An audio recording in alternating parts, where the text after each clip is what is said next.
welcome to our weight sequence, standing weight sequence. I'm only doing standing right now. We have our whole seated leg and arm weight sequence that I did earlier. And until you've built a lot of strength, doing the standing sequence we just had with the chair, where you tap in the leg back, and we're doing the heel lifts and the lunges to build lots of lovely support around the knees. I wouldn't be in a hurry to be doing anything standing with the weights on the legs. If you absolutely feel ready for it, your body is strong, and you'd like to try, I'm just going to show you a couple of quick examples for future. So imagine I've got an ankle weight. We can do the little lift and the little tap, but you want to keep that foot flexed and strong so that you're protecting your knee throughout. You can do some of those. We can do a little open, close, tap. You could do a little sequence, open, close, tap. Little bend in the leg as you're tapping back. But please only do that if you really feel that you're able to support the weight of the weight on the knee. For the rest of us, we're going to be working with two arms at once. If balance is an issue and you want to do this standing, you're going to do one arm at a time while holding your chair.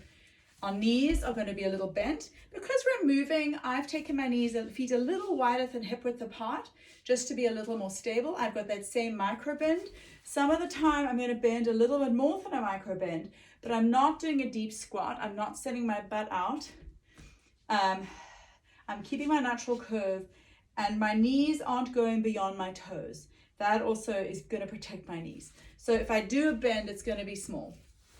But for now, find your alignment, find that way of standing, that little bend in the knee, pelvis engaged, core strong.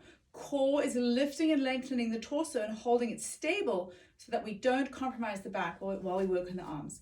I'm going to start with biceps. So either you're going to hold spice jar, something light or lightweight in the hand last CrossFit, or you've got wrist weights. We're going to bring the arms up and down. So remember, we're going to work just like we were sitting. So if the sitting sequence is a bit more thorough, and I should have said, remember the arm warm-ups in the sitting sequence. Do those before this, or just do a few shoulder rolls. Warm up your shoulders, please, before starting the sequence. This is really a standing variation on the seated arm sequence and the seated leg sequence. So there are your bicep curls. Bring down. Let's take our arms to side. Let's bring our arms in.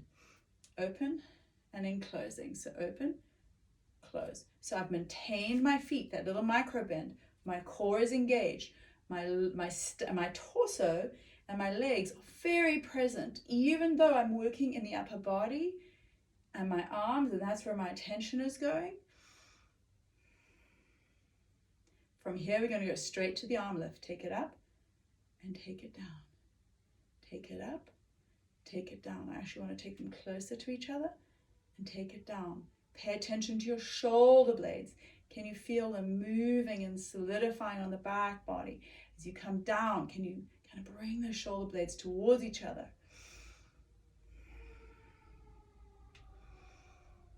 Any point in time you've reached your max, stop or take your weights off if you have weights. If you're new to the weights, maybe you're going to do half the time with the weights and half the time without. We build slowly.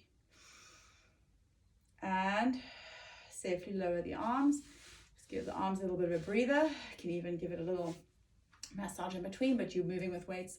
If you're tied onto them or if you're holding them, that's not so easy. So what we got? So here we're going to go. We're going to take the arms back. So this is one to bend the knees a little bit more. We're going to maybe send the torso, hinge it forward a little bit. It's not a butt sit. We're just hinging the torso forward.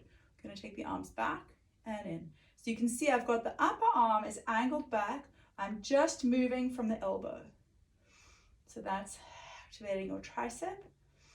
Again, you can be holding your weights in the hands. You can have a wrist weight, and you can slowly increase your weight with time. Pay attention to your own body. So we worry about eating calcium for strong bones. Doing a load-bearing exercise is just as important. Also having muscles that can catch us if we trip, muscles that can open a jar, muscles that can support us, that can hold a grandchild, that can lift heavy groceries. It's only beneficial. Take it back.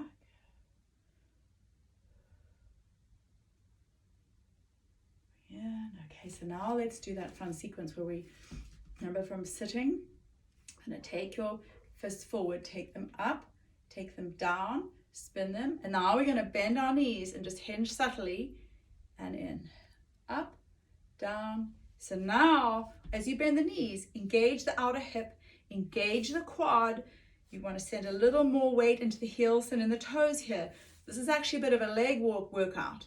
In, up. Now bend a bit more than the normal micro bend. Arms in and up. I'm going to go sideways so you can see. So in, take it back, in and up. I'm leaving my micro bend at the top. I'm not locking my knees so that I'm more able to immediately get into that bend. So take it up, palms face forward, palms face inwards as you take it back. So as you come here, beautiful. Keep moving.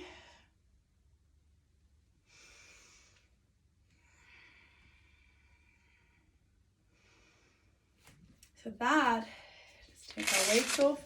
It's a lovely sequence for the arms. Let's roll the wrists, take them up, shake them out. Let's take our arm cross. So let's take right under left, elbows touch, backs of hands touch, palms can touch. Elbows are roughly shoulder height, a little lower. Slide the shoulder blades off the back, draw the arm bones into the arm, and even tuck the chin a little and breathe. Stretching out what you've just been working, and then switch to the other side. So left elbow under right, backs the hands to touch, palms to touch. Line the legs, remain present in the body.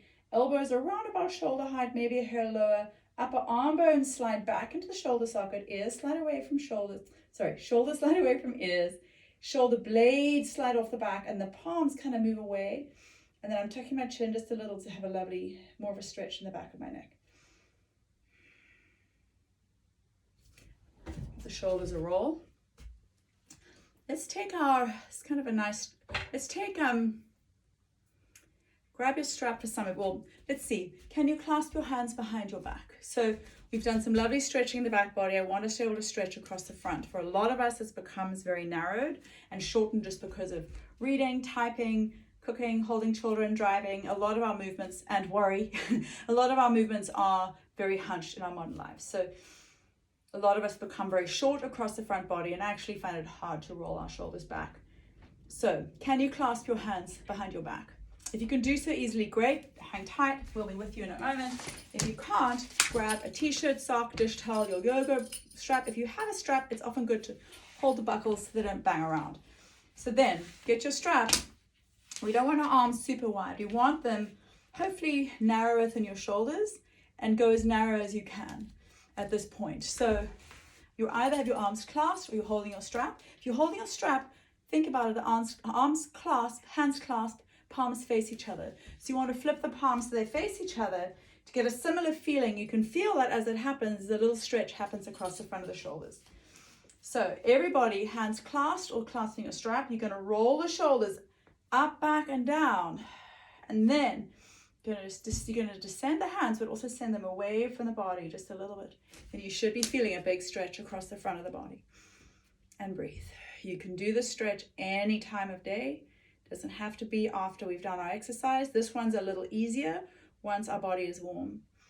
Once our body is warm and our muscles have been exercised, they open more easily. So this is a great one to do having been exercising. Now, we're going to take your clasped hands or your hands with the strap to let's do the right side, right side. So you're either going to, if you're holding the strap, I would then just kind of grab your wrist and help your arm be there. If you've got the clasped hands, you're going to clasp them at that right waist, and you're going to send that right elbow back. So you basically have your left hand wrapped behind your body. Then You're going to tip the crown of the head towards the side of the hands. So if your hands are at your right waist, the crown of the head is going to tip towards the right waist, and you're going to breathe here. You should feel a deep stretch running into the left shoulder. And breathe. You might be feeling that stretch from the base of the skull, weaving its way into all the connection points deep inside your shoulder structure. Breathe into that. I like to tuck my chin just a hair because I tend to be tight, kind of towards the back corner of my neck, so it gets a little bit in there. And if this is difficult or feels impossible, don't worry. It doesn't matter.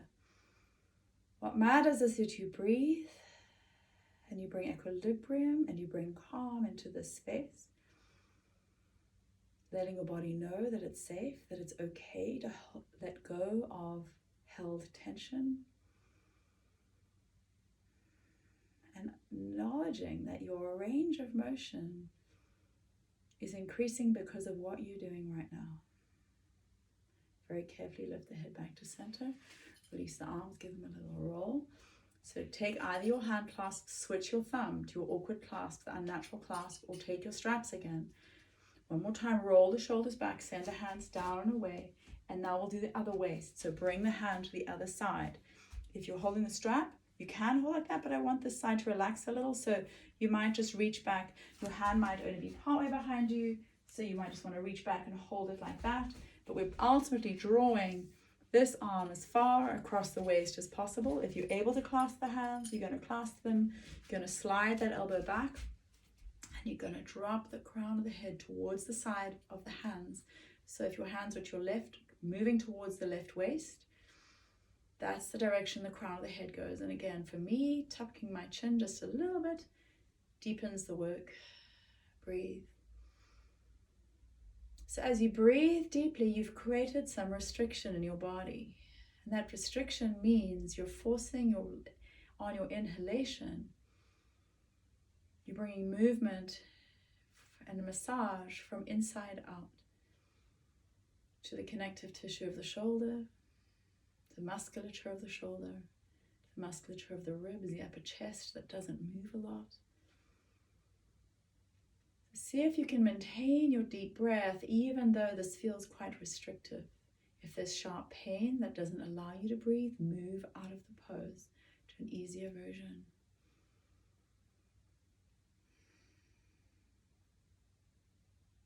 And release. So let's give our shoulders a little roll. Let's finish with, let's do 3 inhalations with our arms to the sky, prayer to our heart, and the end with an om at the end. So inhale, exhale. Again, inhale, sweeping arms wide. Exhale. Last one, inhale. Exhale.